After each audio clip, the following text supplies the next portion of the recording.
The Arizona Cardinals 53-man roster has been announced, Brack, and we've got some takes. That's right. The surprises and the not so surprising moves for the Arizona Cardinals is all coming up right now. PHNX Cards.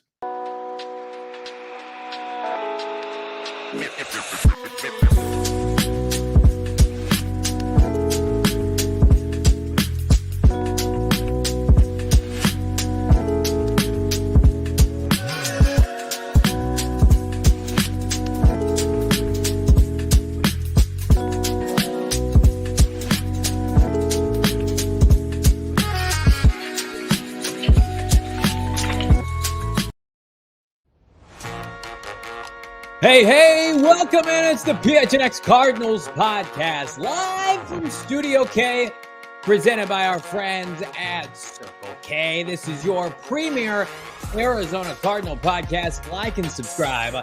Leave us a 5-star wherever you get your programming. This show, of course, is sponsored by our friends at Bet365.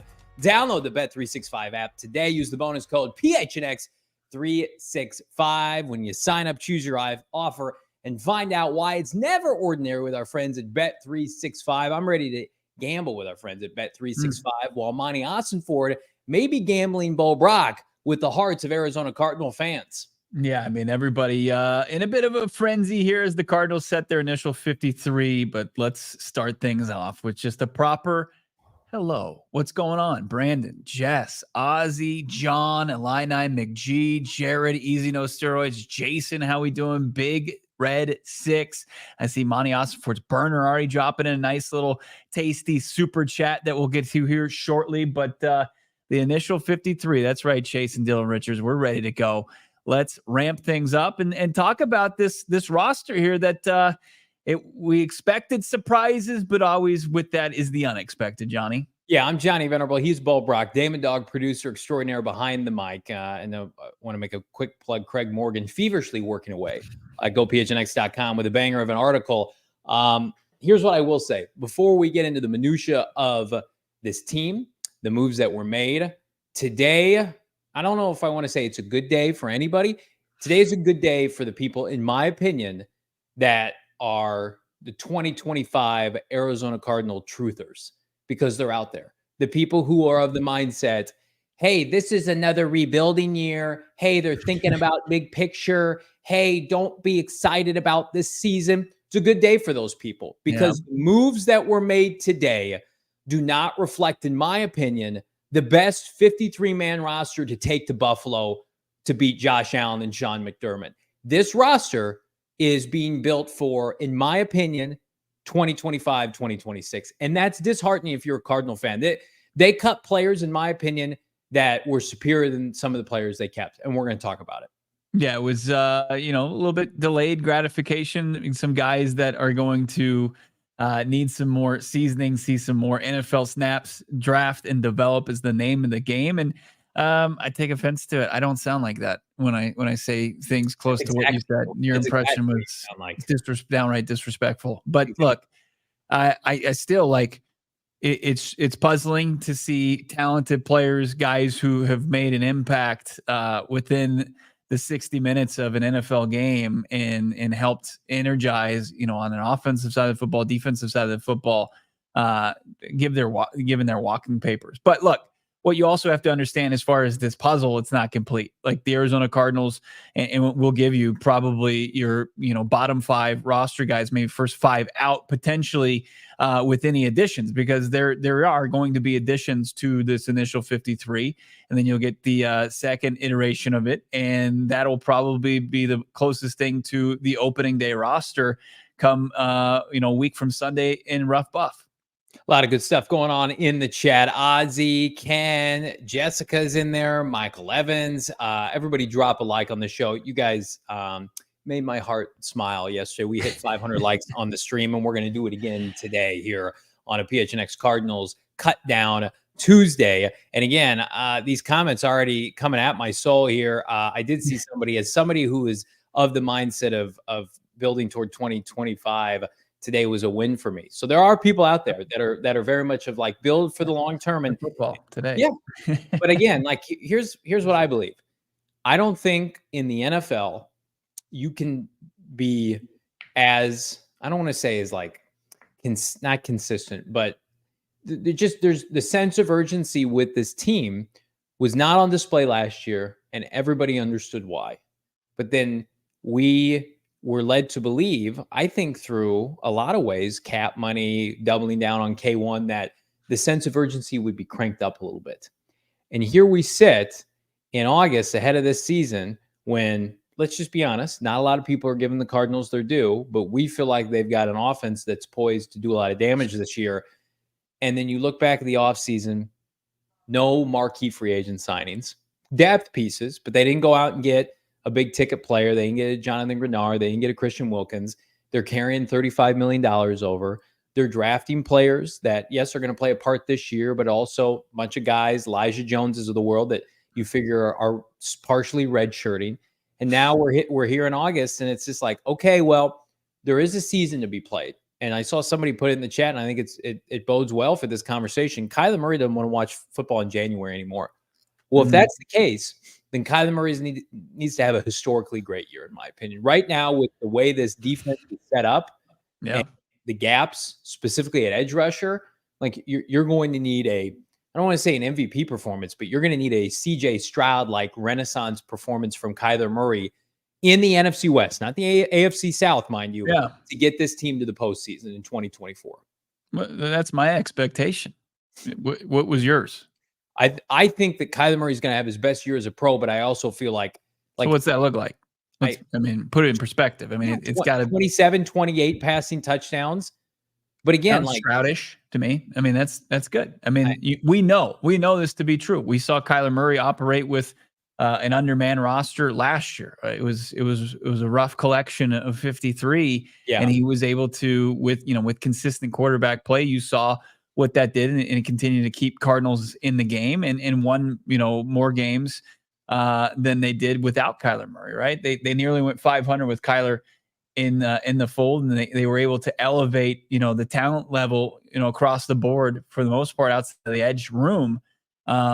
Between the end of the 2023 season and before the start of the 2024 season. Now, was it a complete, masterpiece? Did Monty cook like this unbelievable, 5-star meal in a Michelin star restaurant? No. But that takes some special things to happen throughout the offseason. And like, he was able to get the defensive line in better shape. The playmaking group looks like it's poised for a big year.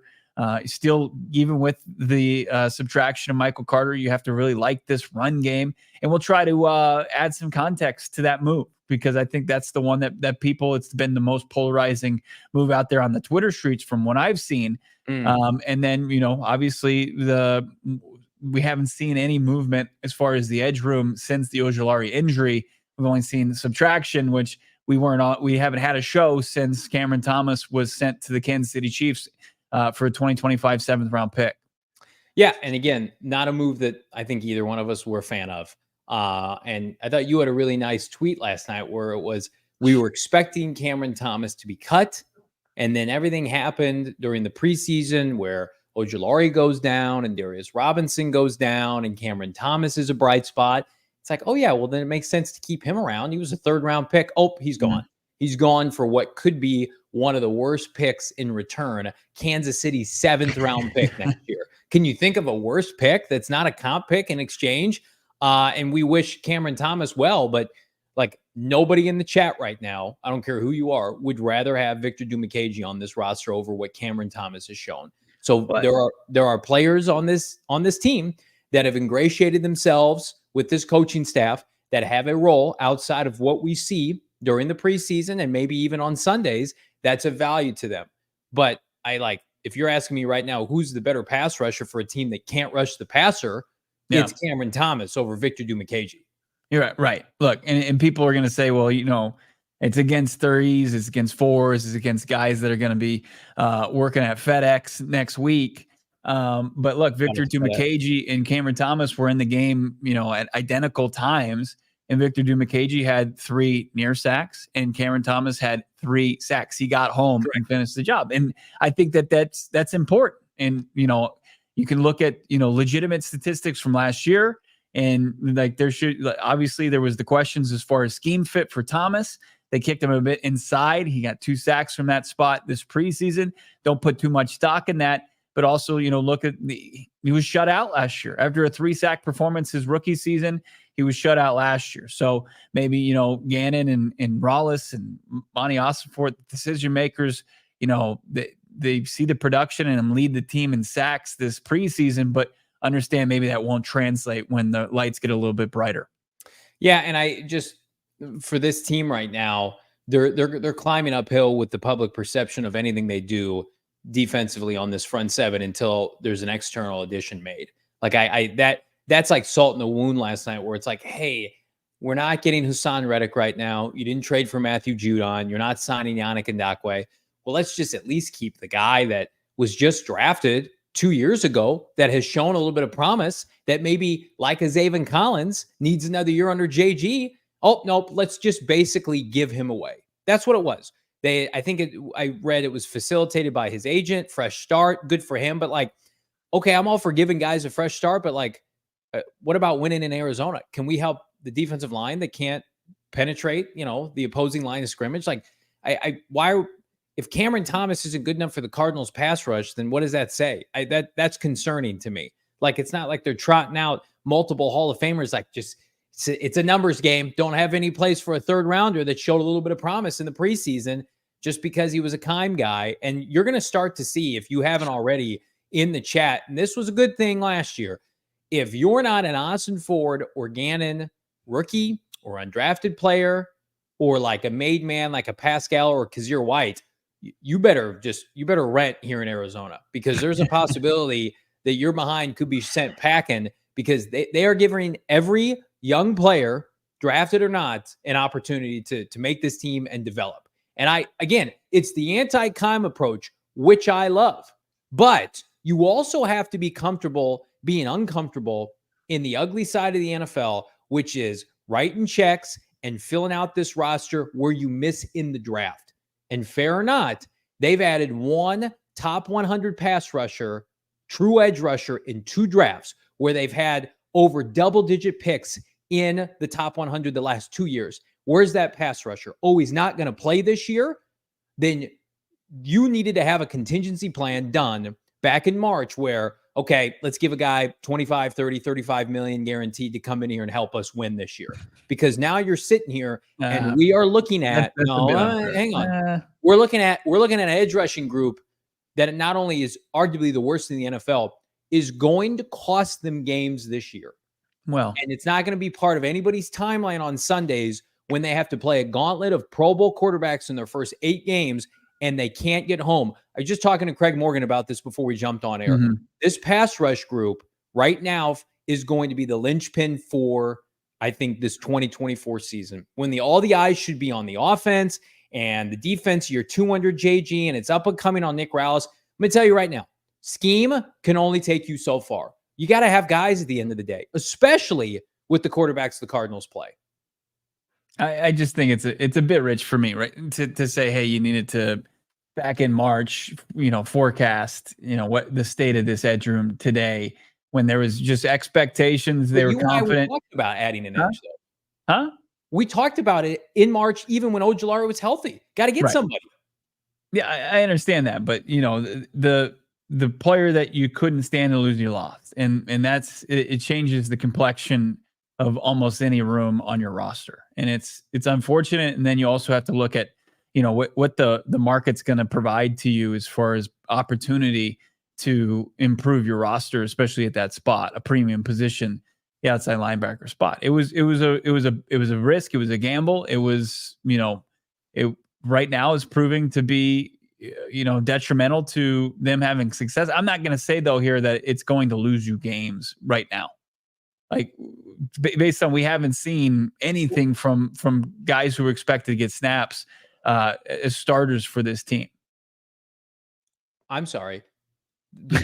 Did this pass rush group that is the exact fucking same as last year, minus Ojulari, right? And you're going off the final games of the season where they lost games. Playing with Elmer's glue and pipe cleaner and popsicle sticks put together for defensive line, and 2 6th-round and undrafted players in the defensive secondary, just an absolute patchwork defense at best, and they're expected to generate pressure when you want to neglect that the first 11 weeks of the season they're a top 12 group as far as TFLs and sacks. There is the ability to generate pressure. They have to do it consistently.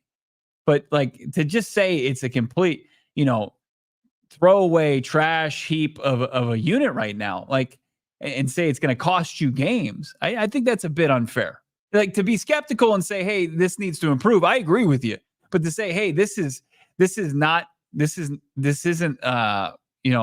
appropriate to move forward, and you have to make a move, or the fan base should be angry. I disagree with that. I think we are overvaluing, and I like Justin Jones and Bilal Nichols. Those were not marquee additions by the general sense from the fan base and the NFL hierarchy. Those were depth pieces that just happen to be starters, given the lack of talent that you had at defensive tackle. You want to sell me on, yeah, Justin Jones is a starting caliber defensive tackle? Absolutely. Bilal Nichols is probably a rotational player on a good team. And it's unfortunate that now you've lost, and we haven't mentioned it yet, Darius Robinson for the first month of the season. But just to act like those players are going to make Gardeck and Zaven Collins and a 5th-round rookie and Victor Dumakaji and Jesse Luketa night and day better, I would expect that this pass rush right now is going to look a lot like the end of last year until we're proven otherwise. And here's the problem, Bo. We weren't given any indication during the preseason that it looks any better because no one played. So you're sitting here and trying to get everybody to spoon feed the notion that, hey, these players we signed in March, they're going to take care of it. A lot of people are freaking out. It's not anybody spoon feeding you information. You're freaking out because you didn't see anything throughout the preseason. You lost one of your key players going forward. What I'm confused about, as we talk right now, is what are we talking about the edge room when we're looking at the 53-man roster? We kind of understood what the edge room. Well, I think we're breaking down the fact that Cameron Thomas was given away last night, and Victor Dumakaji and Jesse Luketa remain on this team. Okay. And I think people are reacting to that. And I know you made a point yesterday. You said you expect Luketa to make it. And he had a fine end of the preseason. It's funny. We have our cake and eat it too, where preseason doesn't matter. But this guy looked good in the preseason. So he's going to earn a job. Right. Luketa's fine. Okay. But we know what Victor Dumakaji is and isn't. So week 1 against the Buffalo Bills, Dennis Gardeck and Zaven Collins, 2 players that have shown you consistently that cannot rush the quarterback, are your starters. Then who is the depth behind them? Who is your go-to guy week 1, week 2, week 3 against 3 Pro Bowl quarterbacks? You have to win one of those games to be viable before Washington comes into town. Right. Who are you tabbing to help you off the edge? I mean, you look at a guy like Gardeck in week 1 last year had 2 sacks against Sam Howell and Washington's offensive line that was the worst in the NFL. The schedule has to matter, because you can talk about trade deadline and development. Yeah. There is no sense of urgency that I've seen from this team where it's where do you turn? Well, where are these other teams are out here adding players? The Cardinals are just not allowed to do that. You can't be Green Bay unless you've got Green Bay's. Kansas City just added Cameron Thomas, who the team, the Cardinals didn't have the Cardinals didn't have the same feeling about Cameron Thomas as you and I did. Bo, they ended last year. And their pass rush. Dude, I understand. You don't have to tell. We've talked about this onside kicking in the second half of games to try to get the ball back. Right. People are saying I love the time era. No, I can't understand how people are just you want to go find the front seven. I just don't know what your solution is. Well, come on, that's not Joe Douglas picking up the phone. You got 31 other teams in the NFL. You got to make. If you're a general manager. And we've got 24 hours. We got guys going through waivers. We got teams maneuvering their 53-man roster as we speak. I'm judging on face value, and there have been pass rushers dealt before today. I'm judging on face. I thought we were going to have a completely different conversation where I was just going to sit here and and hit the panic button as far as the outside linebackers room. Surprise, surprise. You're right. It's 53, and the pass rush group. Who's got a worse pass rush group in the NFL, Bo? Look, dude, I'll admit I'm not sold on that this pass rush group is the answer. And I've told you that they're going to tweak. I'm confident they're going to tweak it and add to this room. I'm not. I'm at the point now where I'm like, we know that, dude. We know where you stand. Squad's the squad. What's up, Buffalo? Let's do it. No, and again, had Darius not gotten hurt, you could have sold. That's a motherfucker that can get after the quarterback, and you're like multiple looks and heavy fronts. Let's get Darius on the edge. Let's get creative. He's gone now. You have this idea that this Cardinals unit is the Cardinals unit that ended the season last year. For me, it's close to that. I don't know how you argue it's not close to that. Because there's also data that tells you that they can be productive. Bilal Nichols. Well, who did they play the first 2 games of last year where they racked up sacks? Sam Howell and Daniel Jones. They play Josh Allen, Matthew Stafford, Jared Goff to start the year. It also includes Jordan Love and Brock Purdy and Justin Herbert.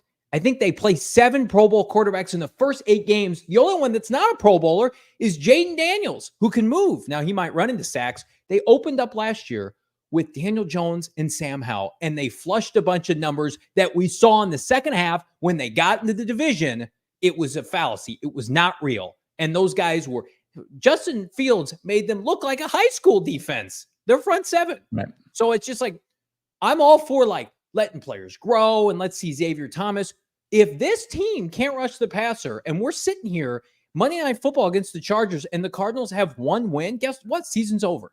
The season's over before it started. Let's get Damon Dawg. Let's get the schedule up real fast. I like this. The initial 53, it's released, and Johnny's calling the end. The season's over right now. Okay.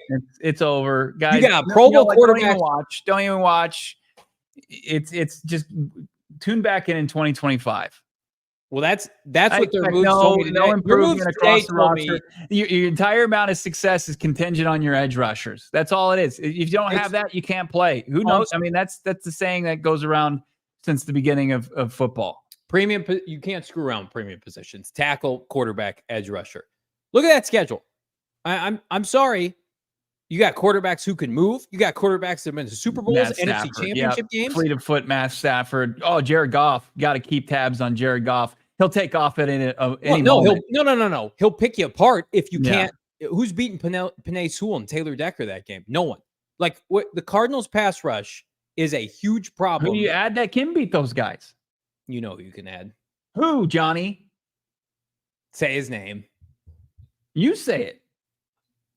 They need to call the New York Jets, and they need to offer a premium day 2. What you're describing is a group that, even with the addition of Haason Reddick, that he's not going to be your savior there. I think what you're describing is a group so depleted and so void of talent that they can't compete on any given Sunday at all. I think that this pass rush group is at the point where it's Colt McCoy-esque like last year. I think this is pointing Colt McCoy in practice. That's just downright disrespectful on from every single angle. Be saying Haason is our savior. If that's what you guys are setting up. I've seen this movie script before, and it's a blockbuster bust of a pass rush group. I don't want this team to be in a position where we have to answer questions about the viability of their head coach because of the personnel. Look at the people in the chat. Danny's saying we're going 4-13. Look what you're doing. Look what the fear that you're instilling into this fan base. Keeping it real for the people over the last 24 hours that are dumbfounded by these moves up front. And we haven't even gotten into QB2 yet. You want to talk? We'll come back to the pass rusher group. First of all, we got 1,300 people watching. This video, if you would. We got almost 600 here on YouTube. We love you all. This is what we do. We do it every freaking day. It's the greatest. And I'm having to tell my friends he's not always like this. He's not like, he's a good guy. He doesn't always verbally abuse me like this, crowd. I mean, he's a good man, Johnny Venerable. I love all of you, including my co-host, who just so happens to be dead wrong right now. And we're just trying to help him. We're trying to educate him on a little game we like to call football, and the fact that you can't trot out this unit and expect to be competitive. Defensive line. Yeah, they are the worst. The chat knows. It's not like they're unknowns. They couldn't be more known. We know them. We know all about this group. We've seen them for years. And guess what? They finished third last in the NFL in sacks per game. Third last.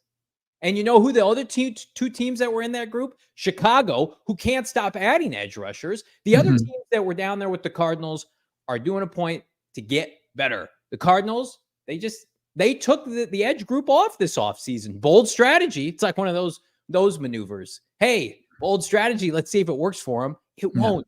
And I love JG. And I think Nick Rawls is a future head coach. What are we doing? This is just, they're not good enough. They are not good enough to help this team win games. Yeah. It's going to cost.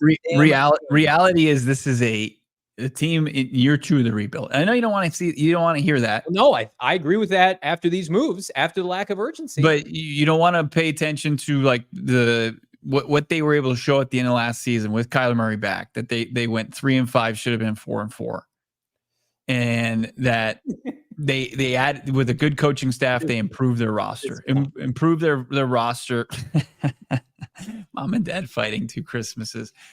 That they improved this roster. You want to just turn a blind eye. You want to discount where they made improvements across the board. I tweeted out before the show. I said Ossenfort's done a great job getting this team up to respectability. Yeah, but like, it's not like, I take my son to the arcade and I'm like, son, we were budgeting like $50 today. And we can have snacks and you can get, play the claw machine all you want. And it's like, when that $50 is gone, it's gone.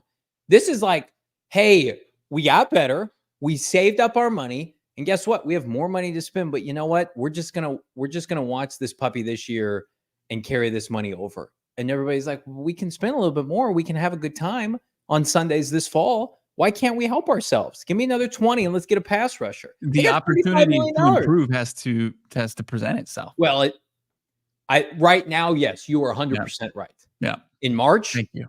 In March, when you're signing a running back to a 3-year deal, maybe don't do that. Maybe pause on the running back that you didn't need and reinvest on a Grenard or a Daniil Hunter, or get creative and add a pass. Like, the fact that they ended last year and they said we're good at pass rusher, it was a mistake. It's the equivalent of saying Colt McCoy is going to get us to the Kyler Murray. This is the same thing. It's the exact same thing. Yeah. Do we? What do we want to do? We want to get to the first team, the offense. We got to pivot off the defense before I throw up. You got to do what? We got to pivot off the defense before I throw up. I keep thinking about it. Yeah. Let's talk about a couple like Circle K and Sanderson Ford first, and then we'll get into the roster. Well, yeah. I mean, here's what I'm going to tell you right now. I'm going to pivot off Circle K real fast, because there's a guy I want to tell everybody about. His name is Coach Starks at CoachStarkHomes. And I talked to Coach Starks earlier today. Not only did he help me buy my beautiful home here in the East Valley, he also agrees with everything I say about the pass rush. He thinks it's dismal. He's not happy about Michael Carter. He's of equal mind with the rest of us. And he's also a big fan of PHNX Cardinals. And on top of that, he's the president of CoachStarkHomes with West USA Realty. High school basketball coach, educator for more than 20 years. And he's the best realtor that I've ever worked with. And he can help you find your home of your dreams. Best in the West 3 years in a row. 2020, 2021, 2022. Again, avid listener of PHNX Cardinals and PHNX Sun Devils, by the way. Check him out there. Massive Cardinal fan. He's worked with ex-Cardinals, Frank Sanders, once part of this fine program, Marte Jenkins on multiple locations. He's got clients. If you're in Buckeye, if you're in Maricopa, if you're in Tucson, if you're in the East Valley like myself, he will help you find the right home here in Arizona. And he's a local product. He's an ASU grad. I'm going to tell you right now, rates are dropping. This is a hot market. You got to have somebody that can help you find the right home. Now is the time to strike. I can't give more of a recommendation for somebody that I have used in my personal life that has helped my family so immensely. You can get in touch with him. I'm just going to give you his cell phone right now. 623-695-3929. Go to CoachStarkHomes.com or follow him. He's great on social media at CoachStarkHomes. We got 1,400 people right now. I know of these 1,400 people, at least some of you have thought about, you know what, I'd like to buy a new home. Great time to buy. Because I'm going to tell you right now, the people that have their homes listed, they're in a tough spot because school's already started and, the market's kind of up and down. The rates are going down a little bit. Now's the time to strike. He can get you a deal. Call Chris right now. Tell him that you found out about PHNX Cardinals through us, and you found out about him. He's going to donate $1,200 of his commission to your closing costs because he's predicting, even with this pass rush, Cardinals are going to win 12 games this season. He'll talk ball with you, and he'll help you improve your acumen on the housing market and hopefully find the dream of your homes. Again, $1,200 savings just for PHNX listeners. Find him today. Coach Stark Homes. Can't go wrong, Bo. You can tell him 12's wrong because of the pass rush, because they're going to lose games. He was not happy earlier today. When he saw that cut down, he's just like, now I'm just going to go sell homes even harder. And I'm like, I know you are. Here's another morale boost. It's always going to put a smile on your face when you jump behind the wheel of your brand new Ford that you get from our friends over at Sanderson Ford and take advantage of their Playoff Payoff Sale and their upcoming Labor Day event as well. Sanderson Ford giving you a big payoffs like 0% financing on the new 2024 Ford F-150 Escape, Edge, Explorer, and Expedition. You got to check it out right now. Sanderson Ford, it's giving you what you want when you're looking for a vehicle right now. 65 acres makes them the largest Ford dealership in the nation. Go check it out. It's beautiful. And the entire campus, including their cafeteria, great food, great eats. If you're having some work done on your car, maybe getting your oil changed, get in there, get a good lunch, snack, whatever it may be. Shop Sanderson Ford, payoff seal, no hassle, no pressure, no nonsense. That's not just for the payoff playoffs. It's for all time. That's their sales approach. And they're giving you big payoffs, 0% financing, just added huge Labor Day sell-a-thon, rebates up to $3,400. All offers expire that September 3rd next month. 2024 finance offers 36 months OAC through Ford Motor Credit, up to $3,400 in rebates on the Ford F-150 XLT, 0% for 36 months OAC on Ford Credit. See dealer for details. So much good stuff in the chat. Hit a like on this video. Let's do 700 likes here on a Football Tuesday. 1,400 watching this fine program here. We're going to get to super chats here in a minute, but let's check out the offense. Not a ton of surprises, Bo. I feel like we tabbed this group pretty sound outside of a certain running back being released. Yeah, let's take a look at it. Damon, Dawg, he's showing you why he's an award-winning producer with this beauty of a graphic. Here's your Cardinals offense. They make the decision. It was basically the first news out of the gates this morning. Ian Rappaport reporting that the Cardinals are releasing Desmond Ridder. If you listen to this show, you were expecting it. Kyler Murray, Clayton Tune, that's your quarterback room for now, your initial 53. Your running back room, 4 RBs, as Johnny said. There was not going to be any surprises here. No more than 4. Big surprise, though, Michael Carter, he gets the axe. Amari Dermercado, his pass pro on third down. Special teams prowess.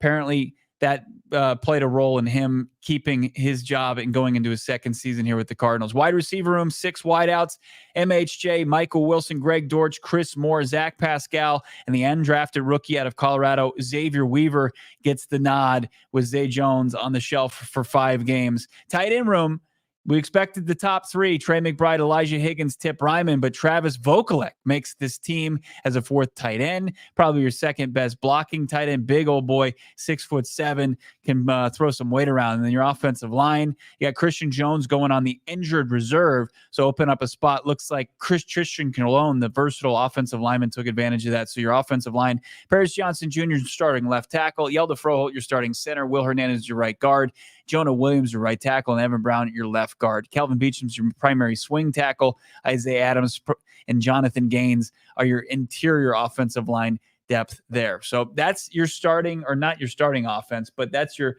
offensive players on your 53-man roster. Let's talk about Michael Carter. Again, the Cardinals, according to Rap Sheet, attempted to trade him, could not find a taker, and now he's off the team and presumably certainly headed elsewhere. Cardinals felt like he was expendable. We've made our presence known. We feel like that's a big fat mistake. I love James Conner. He misses time every year. Trey Benson looks good, but I guess they feel like DeMercado can spell Trey Benson in that situation. But I mean, let's give Michael Carter his flowers. Was a really nice pickup that helped settle this offense down, along with Kyler Murray and James Conner down the stretch last year, was instrumental in helping them win at Philadelphia, and he's going to help another team. So unfortunate, but at the same time goes back to the point we made earlier. Trey Benson obviously is a draft pick, a high one this year. He's going to be the highest drafted running back week 1 to suit up, with Jonathan Brooks starting on an injured reserve for Carolina. And then DeMercado, listen, he's somebody in high favor of this organization right now, and I'm not knocking him. He had some long touchdown runs. He's capable. He plays special teams. But if you're asking me, do I think he's a better runner of the football than Michael Carter? I mean, I don't think it's comparable. Yeah. Now, he's a good soldier, and you need those kind of players on your roster. And I guess James Conner, Trey Benson, it's their show at running back point blank this year. Like, buy all the stock on those two guys, because DeMercado and DJ Dallas respectfully do nothing for me running the ball. Right. Well, I think DeMercado is going to come in. He's going to be your third down for pass pro, right? And he is good at that. Right. And I think, like, maybe I was looking at it a little bit incorrect. Like, when they took Trey Benson 66th overall in the 3rd round, it made Michael Carter expendable, which is unfortunate. Like, I'm looking at Michael Carter when he came over from the Jets last year for the Cardinals, nearly 7 yards per carry. It's an absurd number. And I know it's in limited action. And he did in this preseason. You looked at a guy that absolutely energized an offense, and you're right. He did it again in this preseason. He found his way to the end zone. And it's head scratching, but like you can see like what their I guess logic was, or their approach was. And it's okay, James Conner and then Trey Benson are going to be your running backs that carry the rock, and then DeMercado is going to be your pass pro special teams, and then there's DJ Dallas that's just special teams that they emphasized with this new kickoff rule. Yeah, and I need to see some production from DJ Dallas. I agree. 3-year deal, and to me, like, I'm watching every other preseason game that's on in the background of our living room like a sicko, and I watch every other team have big bolstered returns, and then DJ Dallas, it looks pretty average returning kicks right now. And then Xavier Weaver, who we're going to talk about, looks really explosive returning kicks. So DJ Dallas is under a lot of pressure. You were brought in to do one job, and it's not his fault the Cardinals paid him. I think that was an overpay by Ossenfort. I think that was a mistake, because now it's cost you Michael Carter, where you backed yourself into a corner. Like, we're going to see, did he back himself into a corner at quarterback with QB2, already spending his funds to trade for somebody that he has since cut in Desmond Ridder? Again, like, it's hard to evaluate some of these moves because we've been given such small sample sizes. But what I've watched with my eyes is Michael Carter on most days was the second best running back on this team. He is now available for somebody else to get better. And it goes back to my original point, where today's moves, not a lot of them felt like this is for the betterment of the 2024 Arizona Cardinals. Carter's a free agent after this year. He wasn't drafted by this team. He was picked up off waivers. They got through the end of last year. DeMercado was a find, right? DJ Dallas got got a new deal in the spring. But for me, it's just like, I want to focus on 2024. I want to focus on this team winning games in 2 weeks. I don't care about 2025. Now, I'm not saying expend all your resources, but I just feel like, and again, this is probably too big of a message point for a running back discussion. I don't want to have a conversation about hot seats and who's coming and who's going, because the pressure that this regime is going to be under, the way the NFL works is, if you are hired to do a job and you do not get it done in 3 years, you do not have the luxury to come back. That's the NFL. Ask Robert Saleh about that. I mean, guys that we like, guys that we respect, like Mike McDaniel goes to Miami, makes the playoffs immediately. Sean McDermott gets to the playoffs with Tyrod Taylor. Pete Carroll goes 7-9, Super Bowl, and a divisional round. A lot of these guys. I want Jonathan Gannon to succeed. I don't know if that's doable to the height that we want here in year 2. I think the ceiling right now is a little bit limited based on what they've decided to do over these last couple of weeks. I'm very critical of some of these moves. I haven't liked a lot. I'm not putting that much stock in the moves that are made in August, to be honest with you. I mean, what they've been able to do, especially in the draft time, and it's strange. And I said this kind of jokingly with you and Damon, like they like to, in draft add just blue chip world beaters, just absolute, just blue chip prospects. And then they like to fill out their roster with these guys that, are just lunch pail guys, glue guys that aren't nearly as talented. Right. And like you're getting the Paris Johnson Juniors, you're getting the Darius Robinsons, the MHJs, the Max Meltons, and then you're filling out the back end of your roster with guys that are willing to do all the dirty work. And it's an interesting philosophy. Like I get it. It's an interesting mix, but like production is production, and Carter showed production in the run game. He was only going to be under contract for one more year. Maybe it played a factor that Mercado was going to be under a rookie contract beyond that. And what he was able to do versus what Carter was supposed to do, and what they feel like Trey Benson can bring to the table in year one. I don't know if you get the benefit of a rebuild, a multi-year rebuild with a quarterback making $50 million. I don't. Yeah, look, you do. I think they do. Okay. I mean, there's obviously the confidence that they're moving forward with in the pace in which they're doing it, right? They're not making any knee-jerk moves to players that go down at specific positions and trying to immediately aid that position or fill that void, like talking pass rush. But they want to continue to get the guys that they drafted in 2023, consistent playing time, just like they got in their rookie seasons in year two, can build on that. And then also get the 11 first-year players that they have on the roster, consistent playing time right out of the gates as well. And, as much as we like Carter, or, you can look at different position groups, guys that would stand in the way of continuing to develop these guys, it looks like they erred on the side of development over instant production. Yeah. I mean, again, like when Brian Dable's going to the playoffs year one with Daniel Jones and Joe Flacco's taking the Browns to the playoffs, like I'm not saying it's fair, but you got to don't want to hear about different parts of rebuilds, man. I mean, the Browns were rebuilding back in 2016. The Cardinals rebuilt. Well, how many coaches did they go through? And they kept trying to get a quarterback. If you feel like you've got, this is my point. If you feel like you've got a quarterback, and they do, we've heard glowing recommendation after glowing recommendation with Kyler Murray. Why are you treating this rebuild like Kyler Murray is Drake May? Because there's no way to build this roster for a consistent, sustainable winner in a year and a half. There's just not. It's going to fall on top of itself. Well, even with the quarterback, like you could see, it could produce a better record if you were aggressive in free agency this year, and then immediately fall apart and you're in cap hell and you've got issues and you didn't have, your draft class develop. We've seen that game. Like we saw that for way too long, for 10 years. Yeah, I think you walk the line of you want to be a draft and develop team. And then when you have shortcomings in the draft, welcome to NFL 2024. Like once the foundation is completely set, but like we're seeing that there's still, a bit to go as far as infusing this roster with young talent. I don't think you can be in a position where you're paying somebody that much money at QB and you're hitching your wagon to that person and then fielding this kind of supporting cast in certain areas. I think you're asking for a bigger problem here. But I hope I'm wrong. I want a wand, and you want him to wave it and say, "Hey." No, I want him to make the moves that are there to be made. There are moves that are there. You don't have to move heaven and earth to get another pass rusher.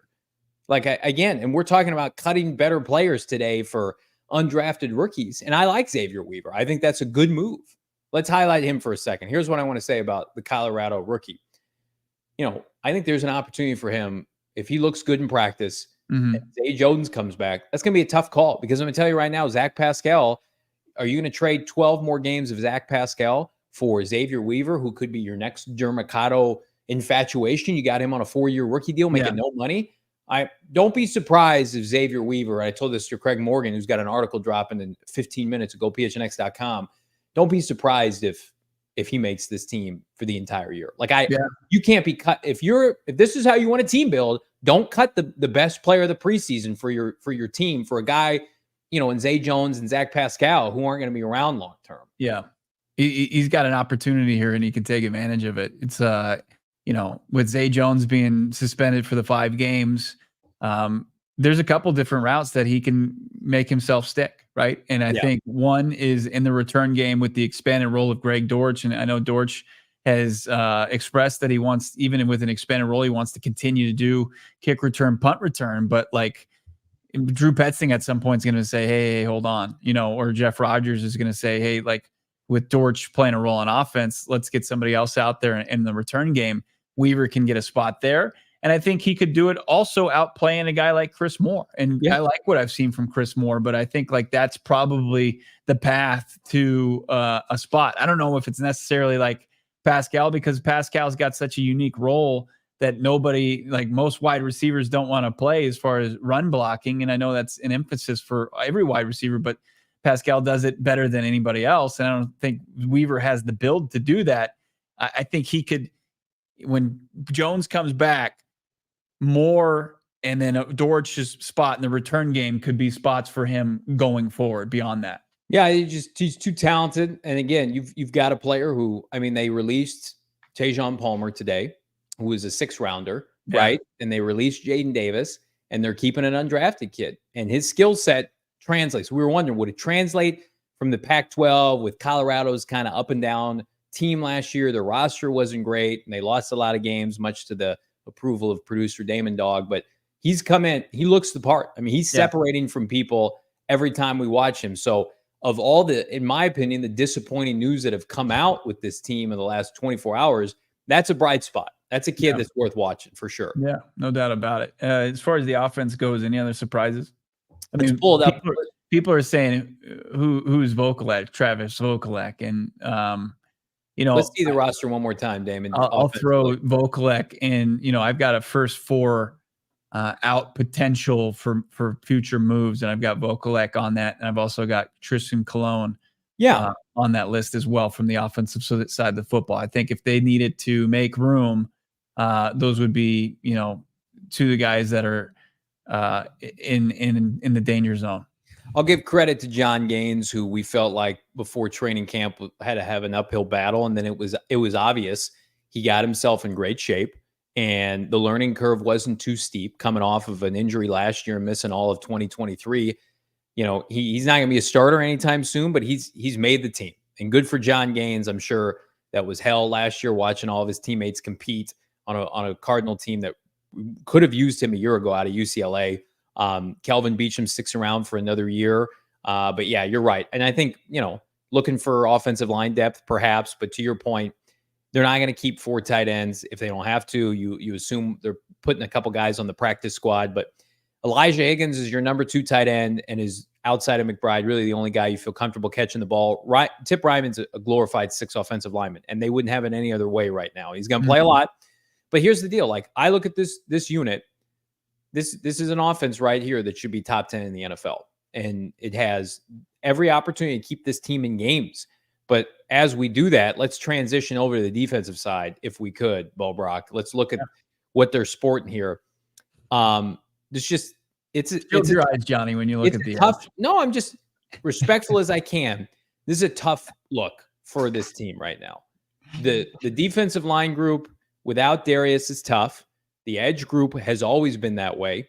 I like what they're doing at corner, but I also feel like, and I told this to Craig in preparation for his article, this feels like to me a defense that is poised to do like the bend but don't break finesse type deal, where the offense is going to get a lead. They're going to play a bunch of defensive backs. Teams can get, some yardage on them. They can line up an 11, 12 personnel and run on them. And then through scheme and coaching, that they're going to stop some teams maybe they otherwise shouldn't be able to based on personnel. But I look at this is not, and I could be totally wrong. I look at this does not strike me as an attacking defense. This feels like a defense that's going to be sound in tackling. Hopefully they don't make a lot of mistakes. But when the Rams and the Niners want to run the rock right up the middle, 12, 11 personnel at the Cardinals. Like, who's stopping them with this unit right now? Yeah. Well, first off, the love Damon's getting in the chat. Well deserved with this graphic. Looks good. Look, I think that this is the defense needs to change the narrative a little bit, especially with how things ended last year. And the edge room, I think you got to add somebody to that spot. It's not going to be a big name. It's not going to be a household name, but maybe somebody that could be a rotational player. Was it KJ Henry from Clemson, from the Commanders potentially? I wouldn't mind that. Big bodied kid. I'm actually excited to see the development of this cornerback room. I am too. They're gonna be thrown to the flames there. When you talk rush and cover, like they're gonna be put in a tough position to cover a little bit longer than most teams because of where they are at the outside linebacker pass rush position. But the Sean Murphy Bunting, Garrett Williams, Starling Thomas, and I think that's probably your trio with Max Melton, continuing to kind of acclimate to the pro level. I mean, I like that group. And then of course, what you're getting from the safeties from the top three too, Buddha, JT, and then Rabbit Taylor Demerson. So I'm not as down. I'm really interested to see how they can, especially with a good measuring stick out of week one with Buffalo and Josh Allen, how they can perform. Is it going to be, like a very sobering week one where they get their ass kicked, or do they surprise people by hanging tough? I look at the linebacking core. That's a surprise, only 3, especially when you consider that Mack Wilson Sr. is going to be asked to rush the passer at some point. Chris Barnes, who I thought played good football for this team last year, not on the team. And I think give credit to Owen Papo, who's probably going to play a lot this year. Good for him. He's got great ball skills. I think the back 7 of this defense really interesting. A lot of guys who I think can take the football away. That's part of the winning in the NFL is opportunistic taking the football away. But you got to get to passing downs first, and you got to be physical up front. And I just look at this group right now, and I'm like, who strikes fear in opposing offenses where you're just like, hey, you know what? We're not going to dick around with the Cardinals this week. Let's just do whatever we want up front. Let's go 12 personnel and ram it right at Arizona. Let's get an extra blocker in there. Let's get a fullback. Let's get Kyle Juszczyk. And, the LA Rams want to run the football, and they drafted Blake Corum in the 3rd round.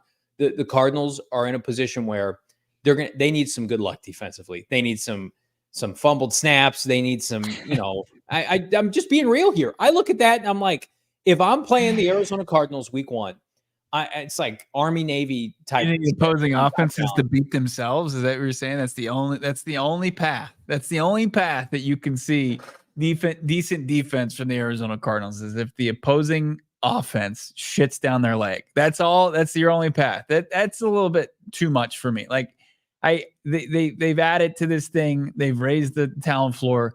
The defensive line, even without Darius Robinson, it's improved. You've got NFL caliber players. You don't have NFL caliber game wreckers, but you've got NFL caliber players now in that group. And like you don't have a lot of depth. You can't stand to lose anybody else. And D-Rob returning whenever that may be, and he's going to miss a minimum 4 weeks because he was placed on IR with a designation to return. It's going to be a welcome sight.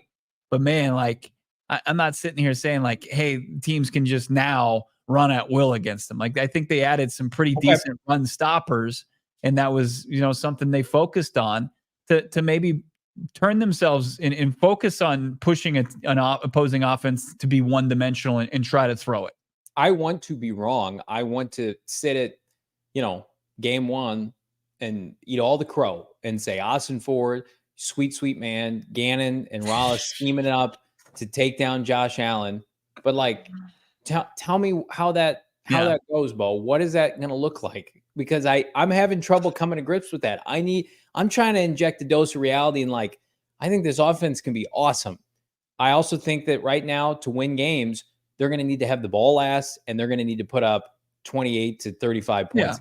And that's by the way, I think that's really unfortunate. When you have the amount of resources that the Arizona Cardinals had, Cardinal fans were asked to endure not only a losing season last year, a XFL level roster at times, no moves unless it's to strip it down for a future year.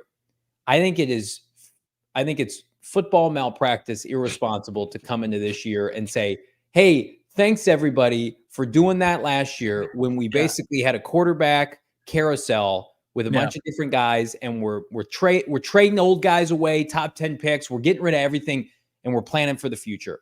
Here's this year's defensive line. Here's this year's pass rush. I think that's not a great look for this organization. And again, like, I'm happy of everything else they're doing. You can even sell me the QB2 thing. I was on board with Desmond Ridder. It didn't work out. I'm not going to hold them against that. I think they need to make a move. Yeah.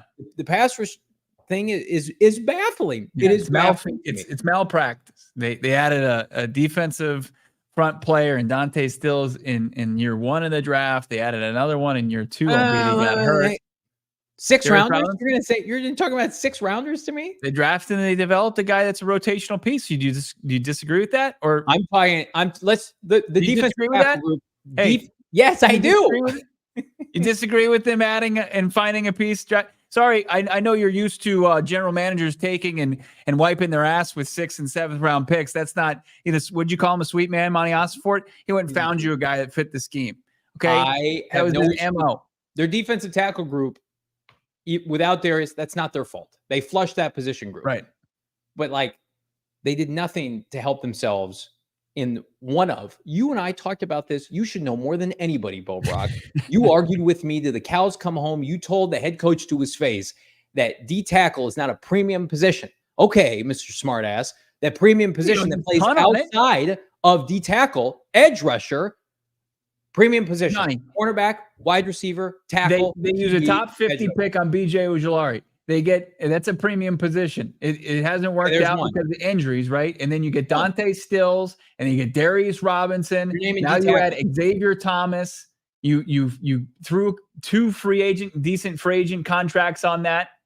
I mean, I'm at 6 right now for your defensive front 7. That's their investment. No. Wait a minute. You're talking about you're listing D tackles in this. D tackles, defensive front 7 players. Now, I do not consider Darius. I'll give you that. I do not consider like Dante Stills and Xavier Thomas as day 3 picks. Like, this is a serious investment. Those are lottery tickets. They used a serious investment on a lottery tickets are long shots. Like you're looking for like, I think you're looking at more of a proven prospect than a lottery ticket. I'm looking at Jonah Ellis, who was taken in the 3rd round, that's going to start for the Denver Broncos at pass rusher. And I'm looking at the Cardinals taking a blocking tight end, like they had the luxury to do that. Did Denver have the started pass rusher before that? That's beside the point. Everybody assumed Jonah Ellis was going to be a top 100. They had options at pass rusher in the 3rd round. They took a corner who is not going to be a factor this year. We assume an Elijah Jones based on the depth chart. They took a backup guard, and they took a blocking tight end.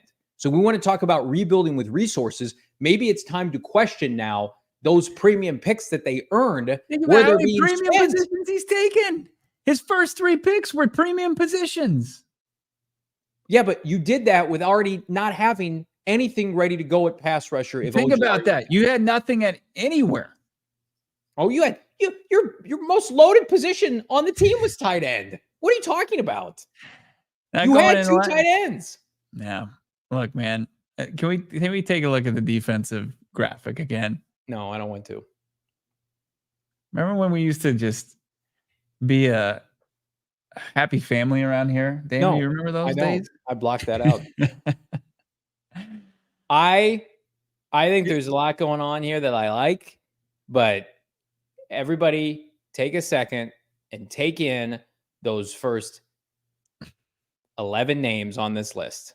The first 11 guys that are listed, and tell me if that looks like a franchise that's serious about winning in 2024.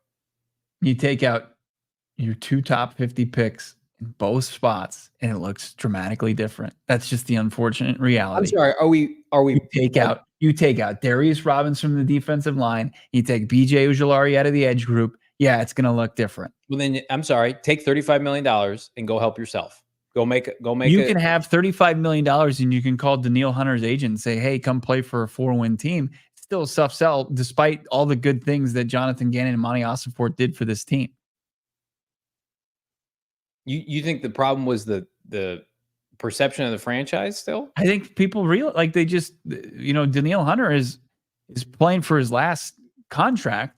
Does he want to go to a team that's, trending in the right direction, but not there yet? Or does he want to go to Houston, which was, one of the hottest organizations coming out of the postseason last year? Okay. It's pretty obvious that we disagree.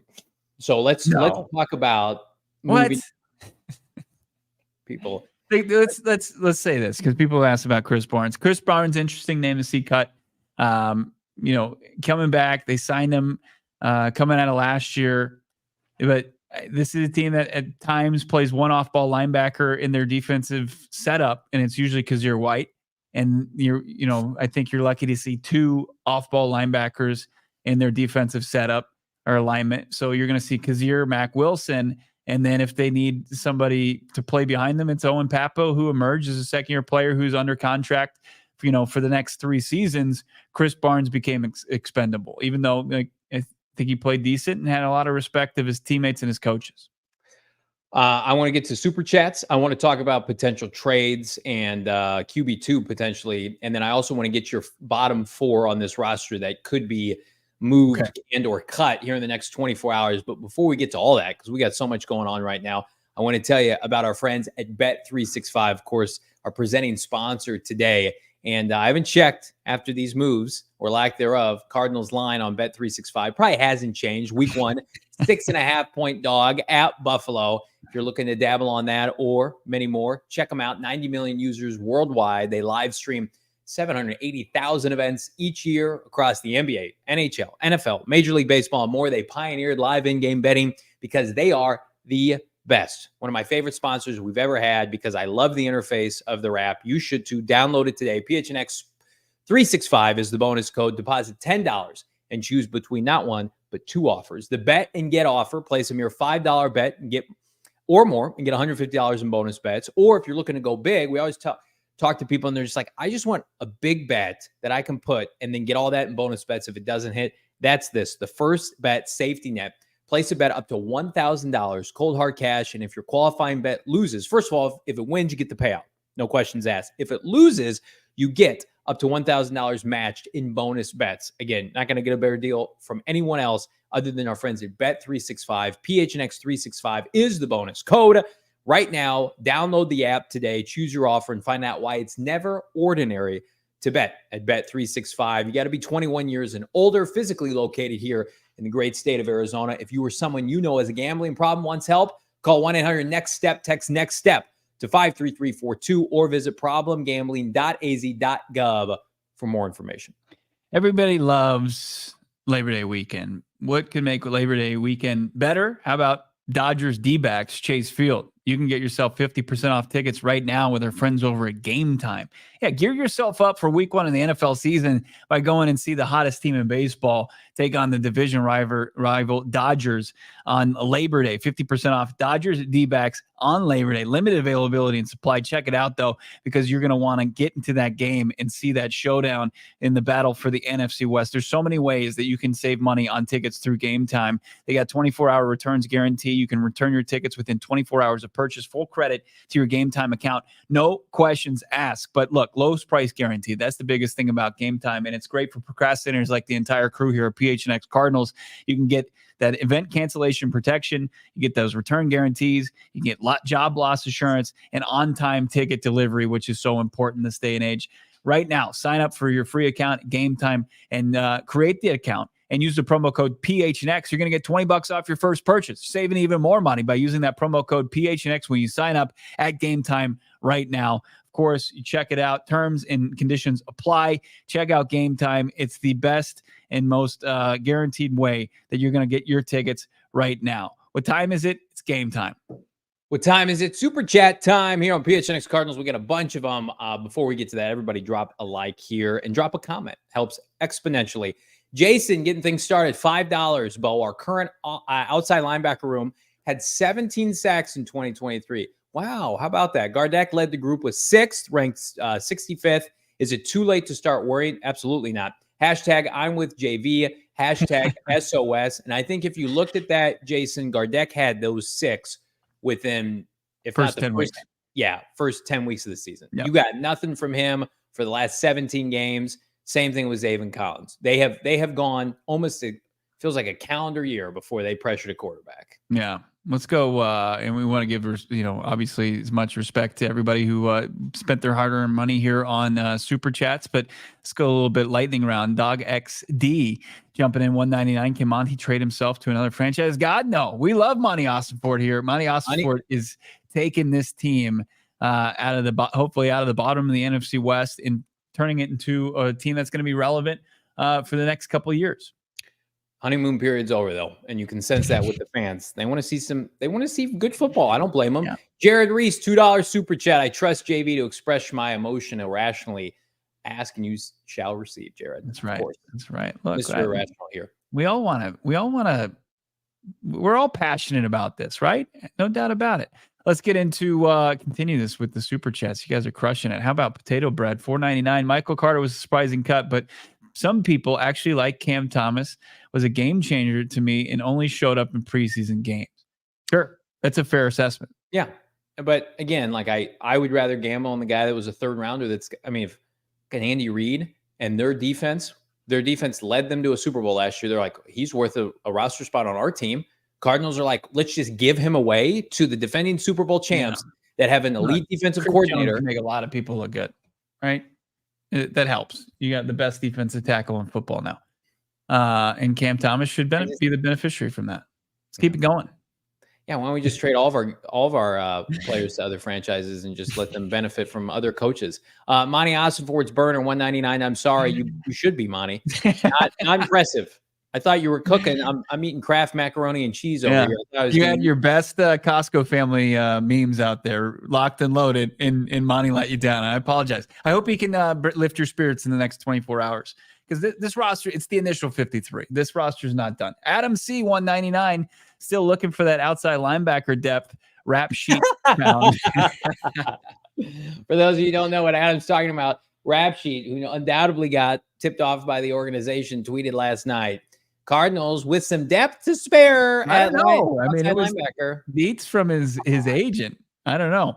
How about our guy, Big Red 6, $2, all due respect. Cutting Carter is barf and poop emoji. That it is, Big Red 6. Not a fan of that. You're basically, we got into it earlier, but I'm not a fan of it. I'm a fan of this, though. AZ Moses, 89. I need the epic JV rant today. I hope I served you well early in the show. And again, I'm ready to fire these mics up for an emergency pod if this team continues to disappoint me. But this isn't disappointing. Johan Dotson, $4.99 super chat. God, I love you guys so much. Thanks for the shout out yesterday. Johnny may not be the best with names, but nothing is worse than Clancy trying to pronounce Yelda Froholt. I have not heard that. How bad is that, Bo? Gelty, I believe he actually said it on this show. He said Gelty Froholt. So it could be worse. How about Dana Robinson, $5 super chat? Thank you, Dana. My problem with Victor over Can is run defense. You just don't see any effort from Dumakaji. He takes himself out of the play trying to pressure. I just don't know what, Dana, to your point, what is he here to do? This is disrespectful. This is the office. You're the Bobs from Office Space. Yeah, what would you say you do here? I saw him get run over by 2nd and 3rd string tackles during the preseason. I just help the team. Help us out. We got enough culture guys. I don't need any more culture guys. I need some football ass kickers on Sunday. Yeah. JG's the culture guy. You're good. Can I get these super chats to the head of line here? Oh my God, $20 and $30. How about Ghost of Pat Tilley, $20? Thank you so much for your generosity. Always with your generosity. We need a timeout so JV can unbunch his underwear. But he didn't say underwear. Podcast listeners. I do not wear a thong. I don't wear a jockey strap. But I feel wear shorts though. Yeah, I do. My shorts, I like the high seams, no doubt. All right, guy Jason, 1 up in our guy goes to Pat Tilley. We're actually 10 up in him with $10 extra. How about $30? Thank you, Jason. You want to read this one, Johnny? Yeah, can we put all this outside linebacker stuff aside and find common ground that in 12 days we will see K1 connect with MHJ, George, McBride, while Connor runs through defenses? And for God's sakes, can we get Bo a damn Let's Fucking Bo shirt from our friends DMVR? Well, we can definitely hook him up with the latter. Here's what I want. I want Kyler Murray to cook too, but I also feel like can we get some takeaways for K1? Can we get some extra possessions? How about some short fields? Because I'm going to tell you right now, I watched Kyler Murray have to carry this team with Vance Joseph and his awful defense, and it was a tough watch. So God forbid I want Kyler Murray's defense to help him out a little bit in 2024. Let's look at these back-to-back super chats. One from Marcus saying Johnny's right for $2, and then our guy Yanks jumping in 199 saying Johnny's a pessimistic fan that makes you hate your team. Wow! That kind of energy from back-to-back super chats you cannot deny. But the other one was $2. This is 199, so I win by 1 cent. That's the rule. Baharo, $5. Dallas in shambles. Vikings with Darnold. Green Bay a fluke year. NFC South is a disaster. Bears rookie QB. Playoffs are there, and it feels like we're punting. Thank you, Baharo.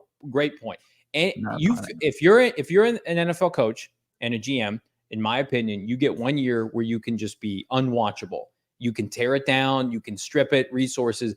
But at some point in year 2, like Dan Campbell winning 9 games and 1 game out of the playoffs and beating Green Bay in the finale, you got to show like, hey, we didn't make the playoffs, but we were right there.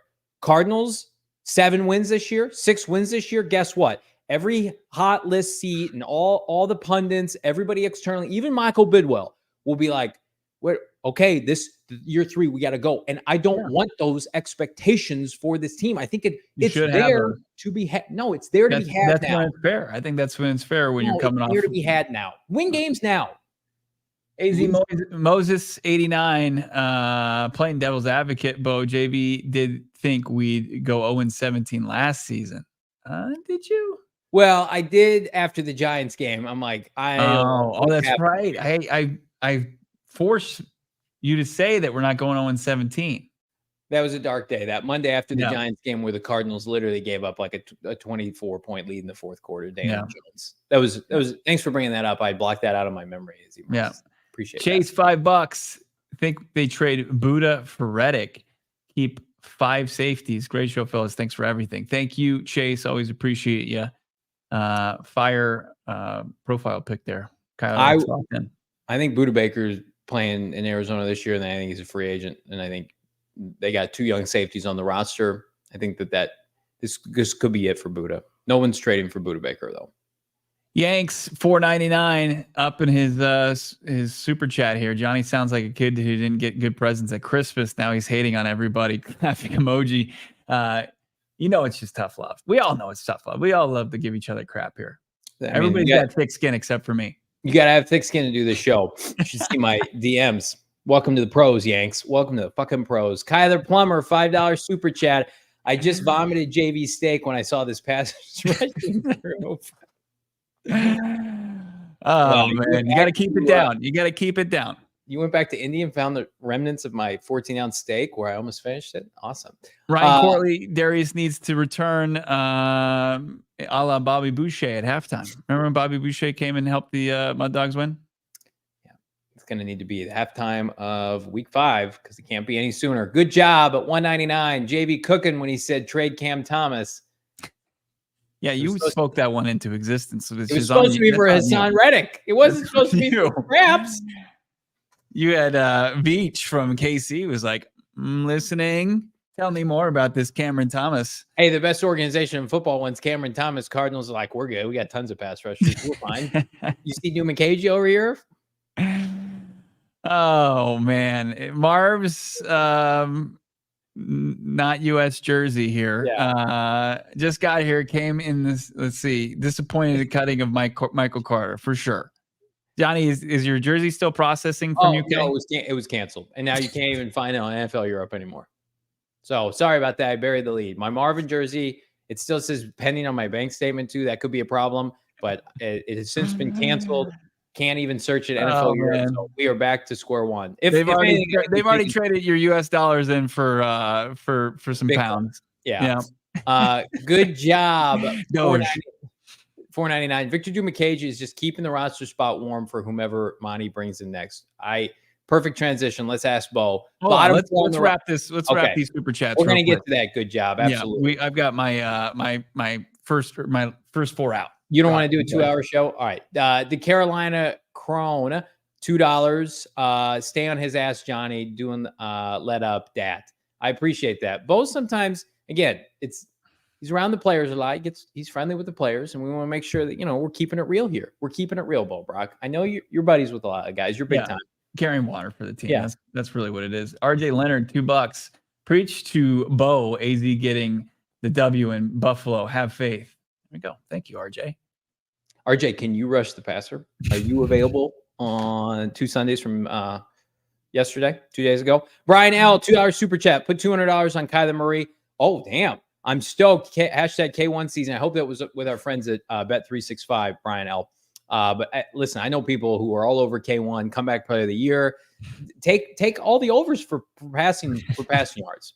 I think Kyler Murray has the best statistical year of his career if he doesn't get hurt. Damon identified the most disrespectful prop bet on the internet. What's that? Kyler Murray, 20.5 passing touchdowns. Oh my God. Put my mortgage on that. All right, let's get into the first 4 out. So we've got our 53-man roster, but we know that the initial roster is not the actual roster going to week 1 with all the mass exodus around the NFL from 90 to 53 for most of the 32 NFL teams. Yeah. A lot of players become available.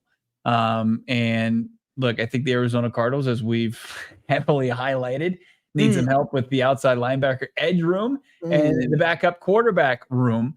Where you have teams like the Cleveland Browns keeping 4 quarterbacks and just keeping 2 running backs. Interesting how that worked out. They're probably prepared to add to the RB room and subtract from the quarterback room, where the Arizona Cardinals, that would be an easy transition for a signal caller. So you're looking at Snoop, Tyler Huntley, or maybe a Jameis Winston.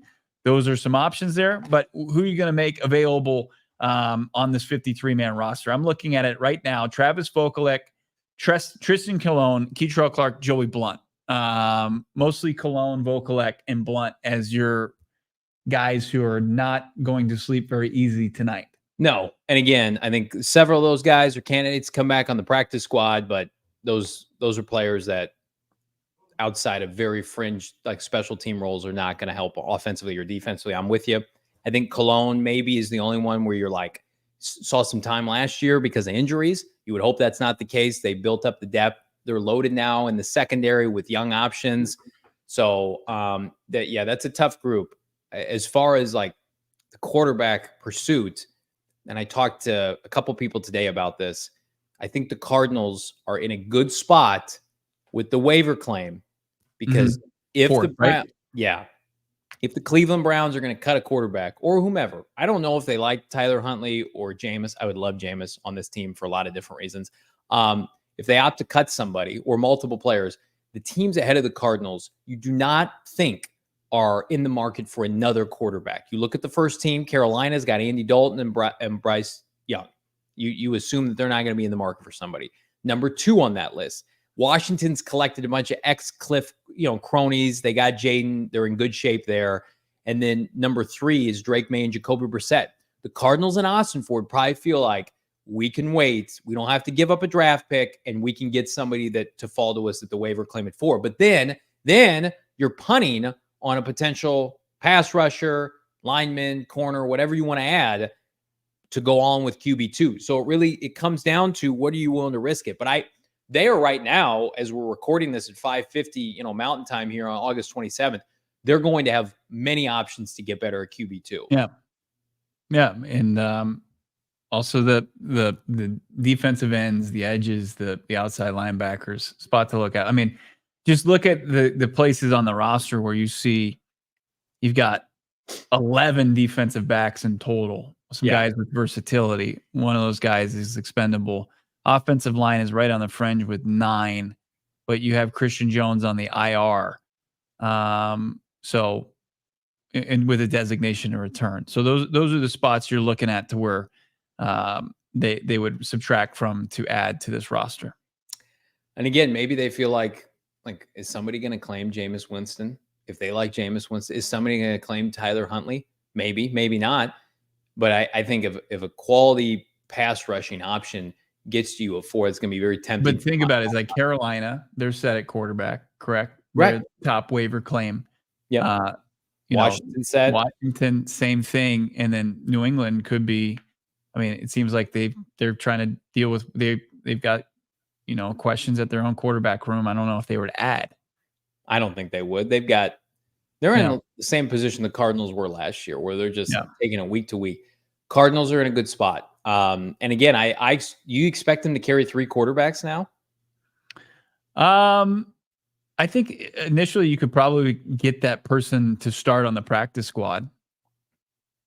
Okay. Or could you, I mean, it's risky. You would, I don't know, man. I think you could keep 3 quarterbacks going into week 1 and then switch it around once you get that, true backup up to speed. And it depends on where he comes from. Is it, Brissett, who has Cleveland ties, Stefanski offense, Petzing, Tree, all that, or one of the guys coming directly from Cleveland. So, I mean, and then there's also the guys that they got rid of today. I think T-Palms, Tayshaun Palmer, Jaden Davis, guys have, Bernard Saikovitz have opportunities to come back practice squad. Yeah, they'll be on the practice squad. A couple more super chats here. Fishbowl Flash, $2. Can Brucey from the longest yard play backup quarterback for us? Felt like we were watching that during the preseason, didn't it, Fishbowl Flash? They have time. I'm not as worried about that now, given the options that are available, but they have no excuse not to add somebody. Let's go to Keith Davis, $5, Bo. I'll pose this to you. A little of the luster off Monti. He seems to be making moves to prove he is smart rather than building an immediate winner. Let's see what this roster looks like. Let's see what Marvin Harrison Jr. looks like when he's playing full time and Kyler Murray's going to his second season in this offense, and what on the defensive side of football, where there's the most questions, who can prove that they made a jump going into year 2. This team has a lot to prove, and I think Monti Ossenfort will either look smart or look like he's got some work to do and maybe learn from some mistakes as a general manager from a team building aspect. But let's see what they're about first before we start saying Monty's lost his luster, because I think it's kind of based off recency bias, where you're looking at really nobody playing the preseason and seeing the results of that. Yeah, I think he's done a phenomenal job in the NFL draft and navigating this rebuild through the draft.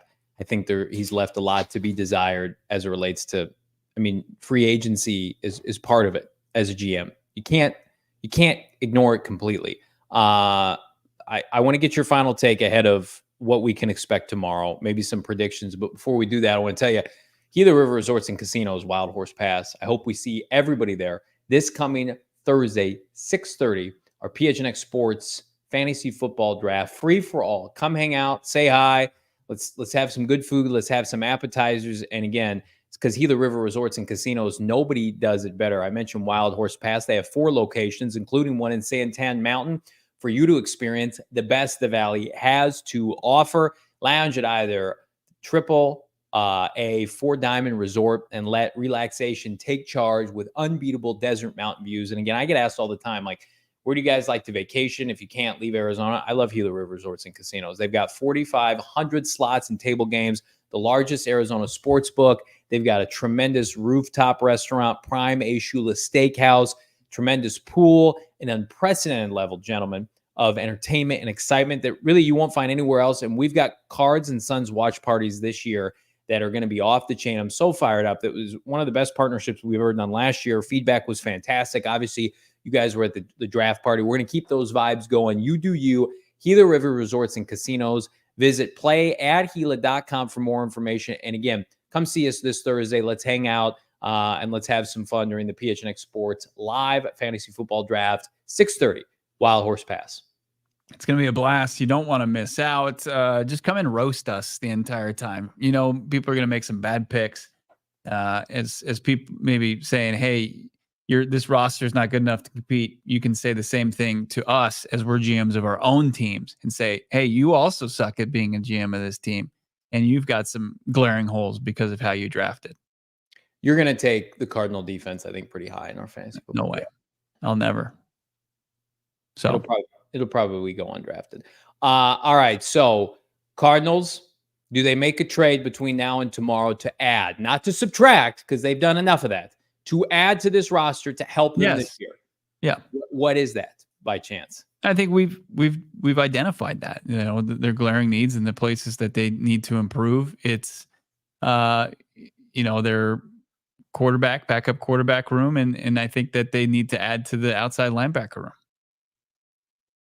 Notable names, a name or two that we recognize. I think you maybe recognize them, but it's not going to be a household name. I mean, it's going to be somebody that you're going to have to, look at everything here from college to pro tape to PFF grades to production to, have they been given, can you find the Yelder Froholtz of outside linebackers, the guy that needs snaps and an opportunity? You've got an opportunity right now. Go read Craig Morgan's article, just dropped. Go PHNX.com. Our thoughts are in the article, the breakdown of the 53-man roster. The party doesn't stop here. Become a diehard. Go PHNX.com. Bo and I are on standby. Should any breaking news hits, we will fire these mics up. We will keep it going for any and all, significant waiver claims and or, of course, trades. But in the meantime, like this video, subscribe to PHNX Sports here on YouTube. Tons of content coming throughout the rest of this week. In the meantime, for Damon, Dawg, Bo, Brack, I'm Johnny Venerable. Thanks for hanging out. Again, leave a like, and we will see you maybe sooner, but tomorrow. We all silly like the mayor.